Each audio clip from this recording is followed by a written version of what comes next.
You can follow him at Larry Elder. Larry Elder, thanks for being on the show, good sir. My pleasure. No, the stash is gone, long gone, gone but not forgotten. No mas. Why? Well, it's a long story, but I use a depilatory on my face like a lot of black men because I have ingrown hairs. And one morning I get up and I put it on too deeply on one side, and it burned that side. So I did the other side. It burned that side. Finally, I ended up having a little thing like Hitler. So I got rid of it, and I found out that nobody even noticed. All these years, I was 19 years old, I think, when I first had the stash. All these years, Stephen, I find out nobody even noticed. So I didn't take the time anymore. Black Hitler. I noticed. You know why? Because I can't grow one. So I think it's one of those things, if you don't have it, you notice it. And maybe, did all your friends have glorious stashes, so it was just kind of, run of the mill? I think it's a black man thing. If you notice, black men, by proportion, have a lot more mustaches than white guys do. I'm not quite sure why. My dad never did, but most of the guys in my neighborhood did. Growing hair was a cool thing, so I always had it, and when I got rid of it, I found out nobody noticed, so now I save about 15 minutes a day. you multiply that out. Why did he have to go straight to the racial thing? Move this man!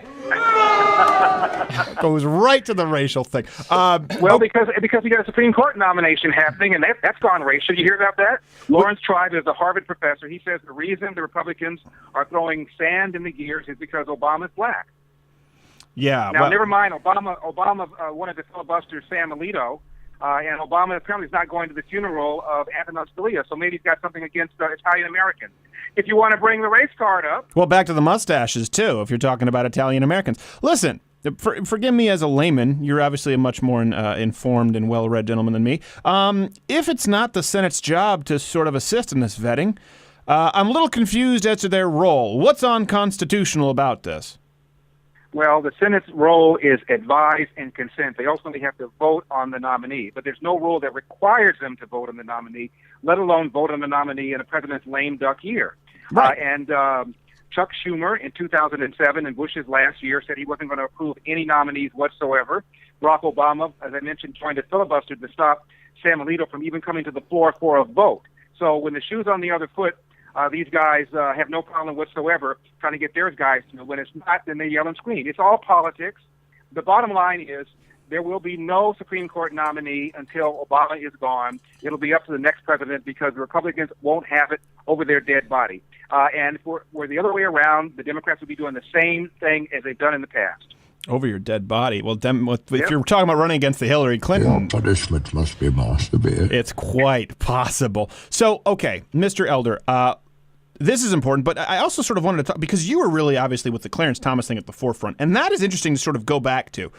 What was the biggest controversy because we talk now about how politically correct we've gotten. What was this big controversy? Because it was on Twitter, and there's an entire generation, I know about this, and the Coke can and the short and curly. There's an entire generation who doesn't know, and so they believe that Clarence Thomas is a horrible womanizer and sexual harasser who still is sitting on the court. As briefly as you can, for those dumbasses listening, let them know what the big scandal was about with Clarence Thomas.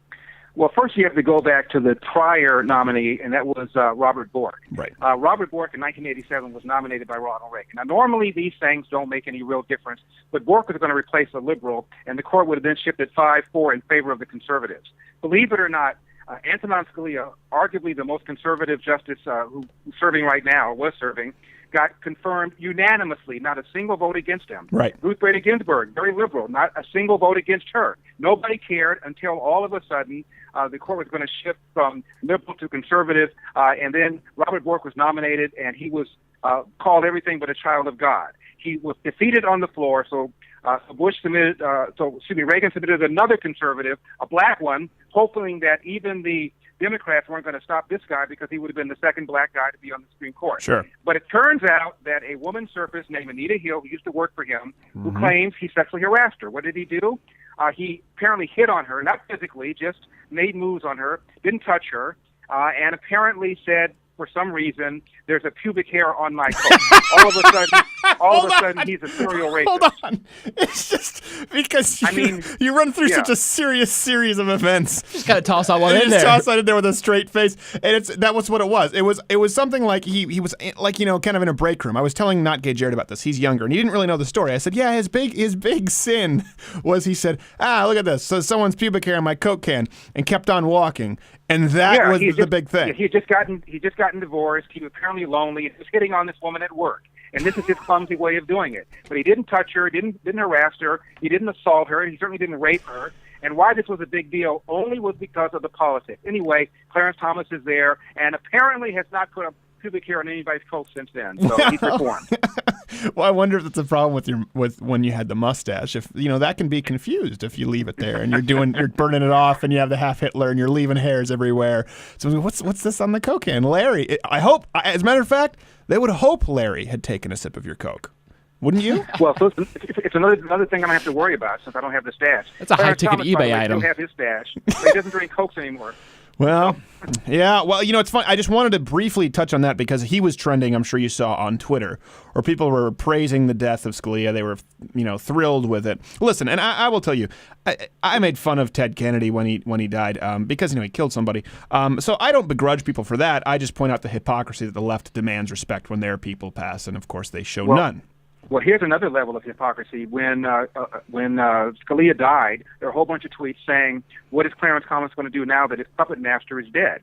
Because they typically vote the same. And what people are saying is that Clarence Thomas is so stupid, he doesn't know what he's doing until Scalia tells him what to do. Now, this, if that's not racist, I don't know what it is. What is your problem, you insensitive asshole? That's what I say to those people. There is a magazine, Stephen, that came out a few years ago. It's now defunct, called Emerge Magazine. There was a caricature of Clarence Thomas on the cover of the magazine with him holding a lantern. And the graphic said, Justice Clarence Thomas, lawn jockey to the far right. Inside the magazine, this is a black magazine now, coming out once a month. It was published by Ebony. Inside the magazine is a caricature of Clarence Thomas on his knees, shining Antonin Scalia's shoes. Yeah, well, this is how these guys roll. Yeah, open-minded, empathetic, non-racist, caring.